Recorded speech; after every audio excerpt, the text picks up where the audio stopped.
Sí, bueno, muchas gracias. La pregunta es que si se ha tratado el tema de la captación de menores tutelados por parte de redes de delincuencia organizada en la Comisión de Violencia contra la Infancia. Los menores tutelados tienen dos características que los hace especialmente vulnerables. Una de ellas es el hecho de que las circunstancias que les han llevado allí, de abandono, de desamparo o otra serie de problemas, que es lo que les ha llevado a esos centros, ha podido afectar su personalidad y su autoestima. Y luego la otra, que su bienestar está en manos de organismos que nunca van a suplir la preocupación y la búsqueda de bienestar de ese menor de una familia estructurada. Por mucho empeño que se tenga, por mucha buena intención, que no cabe duda que se tiene, nunca un organismo va a tener el calor y la preocupación de una familia. Entonces esos menores están especialmente propensos a que sean pues, aprovechados, abusados, maltratados. En el caso de los menores extranjeros no acompañados, por ejemplo, la lejanía de la familia, la necesidad a lo mejor de enviar ayuda o la necesidad de pagar a las mafias traficantes de personas que los han traído, hace que sean víctimas fáciles de grupos de captación de menores para actividades delictivas. Y todo esto hace, claro, pues que estos menores tengan más probabilidad de terminar en redes de delincuencia. Todo esfuerzo que se realice nunca va a ser redundante. Y en ese sentido, pues por ejemplo, ha resultado muy alarmante el caso de las menores tuteladas dedicadas a la prostitución en Baleares. Y que no era el primer caso, porque ya ha habido otros. Había habido un caso, por ejemplo, semejante en Álava, con menores de ambos sexos implicados en redes de prostitución. Es decir, es una de las cosas que hay que tener como posible. Todas estas situaciones pues no dejan de ser maltrato infantil, puesto que comprometen la integridad física o emocional de los menores, comprometen su libertad e indemnidades sexuales y en general su correcto desarrollo, que es como se define el maltrato, y es la máxima expresión de desamparo y desprotección de los menores, configurándose actualmente como un problema social y sanitario de primer orden y que requiere una atención prioritaria. Y puesto que existe un órgano, la Comisión de la Violencia contra la Infancia, a la que competen estos asuntos, pues creemos que es su responsabilidad evitar que suceda ese maltrato y abuso, tener estrategias y líneas de acción en caso de que sucedan y, sobre todo, investigar los casos de este tipo con los menores tutelados por la Comunidad de Madrid. Por eso nos gustaría saber, que nos contara la directora general, las actividades que han tenido, las reuniones realizadas sobre estos temas, las acciones que se están llevando a cabo este organismo, especialmente tras el caso de Baleares, y las diversas evidencias de que menores extranjeros no acompañados están implicados en acciones delictivas. Nos preocupa que no se detecten estas situaciones, que no se eviten, y sería terrible, sobre todo, que si salen a la luz terminen sin ser investigadas, como hemos visto en el paradigmático y famoso caso de Baleares, que a lo mejor ahora se investiga gracias a que ha habido que llevarlo a Europa. ¿Y por qué no se investigan? Por la simple razón de que si la tutela de estos menores corresponde a la Administración, los responsables últimos son los políticos. Por eso es tan importante que estos organismos y comisiones que deben velar por la protección de los menores sean diligentes y ejerzan su función y tengan líneas de acción en caso de detectarse algo. Así que me gustaría que nos contara la señora directora general. ¿Me queda tiempo? Le queda 1 minuto y medio para contestar en la siguiente respuesta. Muchísimas gracias. Tiene ahora el turno de... Sí, bueno, pues muchísimas gracias, porque, bueno, si nosotros no ponemos en duda que se esté haciendo lo que buenamente sea posible y que esos menores se desee que estén protegidos, pero lo cierto es que seguimos sin saber exactamente qué funciones o qué está realizando el organismo del que preguntamos, la Comisión de la Violencia contra la Infancia. Es decir, ¿se reúne, no se reúne, hace algo, sirve para algo, está haciendo planes, quiénes lo componen?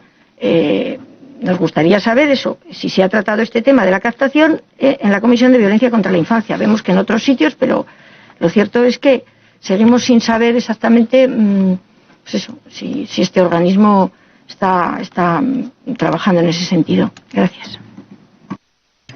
Y bueno, muchísimas gracias. Antes que nada voy a preguntarle a la señora García Villa que en qué país vive y en qué mundo vive, porque desde luego esa no es mi sociedad. Y en segundo lugar, me preocupa que haya partidos que no quieren hablar de sexualidad a los niños, porque desde luego en Vox creemos que hablarles a los niños y a los adolescentes de sexualidad puede ser una parte muy importante de su formación. El problema es que no queremos que les hable gente como la señora García Villa, que utiliza la sexualidad para su lucha contra el heteropatriarcado y para su ingeniería social. Queremos realmente, si el problema aquí es quién lo habla, y el problema es quién lo está hablando en las aulas, y quién lo pretende hablar, y con qué enfoque, con el enfoque de SIECUS, con el enfoque de los estándares de la ONU, que son absolutamente aberrantes y discutibles, que dicen que están basados en la evidencia y todavía no encontré un solo informe que base en la evidencia, porque se basan además en unas auténticas aberraciones salidas de Kinsey y Pomeroy.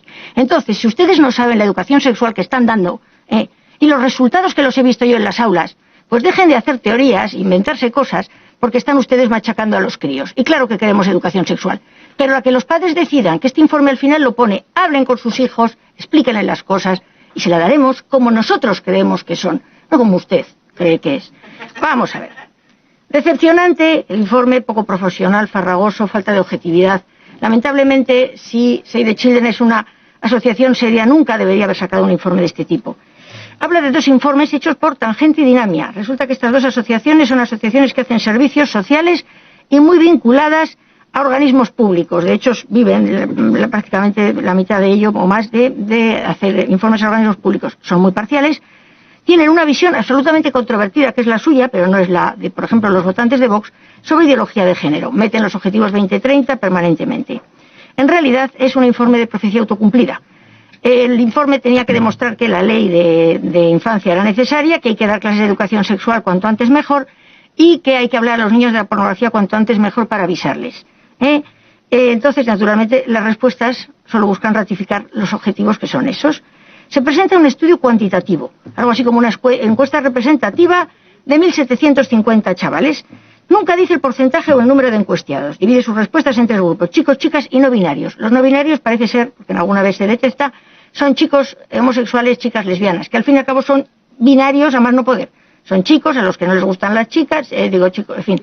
Binario todo. Chicos, chicas, varones, hembras, varones a los que no les gustan los varones, pero bueno, da igual, ustedes lo quieren dividir así. Sin embargo, hay ítems que resultan muy sospechosos en los que no se divide así. Y solo queda pensar que los resultados de la división pudieran resultar lesivos para los objetivos finales. Una encuesta en la que no se divide continuamente en los mismos grupos resulta poco seria, pero es que es todavía menos seria, porque hay otro estudio, uno cualitativo, en el que se consiguen las respuestas en un cursillo, lo que implica una posible manipulación de los menores o una dirección de las respuestas de los menores. Pero uno dice, bueno, me separarán la encuesta cuantitativa y este cualitativo. No, en ningún momento se dice el origen de los porcentajes de las respuestas. Y uno descubre, creyendo que el muestreo es de los 1.753 adolescentes, que está leyendo las respuestas de 11 adolescentes. En la página 40 pone, de los 11 adolescentes que respondieron, 5 dijeron 3 tal, 3 cual. Dice uno, ¿esto qué es? ¿Esto es una encuesta? ¿Esto es realmente un documento serio? Pues miren, no es un documento serio. He leído cosas bastante más serias de pornografía y yo creía que venía aquí y me leí el informe con mucho interés creyendo que realmente se iba a tratar esto de forma seria. Bueno, por tanto, se mezcla el resultado cualitativo y el cuantitativo, lo que es muy poco profesional. Pero supongo, y ahí se lo digo, que facilita direccionar el estudio. Lo facilita muchísimo. A los esperables resultados, otra objeción, la bibliografía sesgada. Uno lee la bibliografía y, claro, totalmente de sesgo. Los códigos de género, violencia machista, el tráfico de mujeres, la pornografía y el deseo sexual masculino, el iceberg digital machista. Ya se ve que solamente se va a dirigir a meterse con la sexualidad masculina, que es lo que hace, porque vamos a seguir. Página 16, estudio de Cabrera, Martín y otros, que dice que cuando se acercan a la edad adulta, a partir de 15 años, la adolescencia percibe menos riesgos, son más...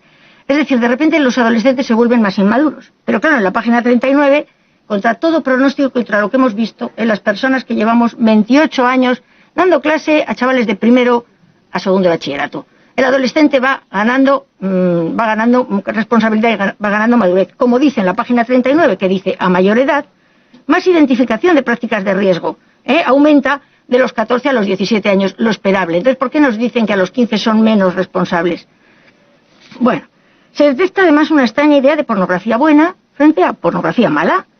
La pornografía buena tiene que ser inclusiva, tolerante, igualitaria, homonormativa, no violenta. Y ahora les añado yo también, supongo que también tendrá que ser sostenible, ecológica y reciclable. ¿Vale? Y en cambio hay otra que es machista y violenta. Miren ustedes, la pornografía en los menores es toda mala. O sea, coger el rábano por las hojas de si presenta prácticas de riesgo, que si presenta... Pues naturalmente, claro que sí.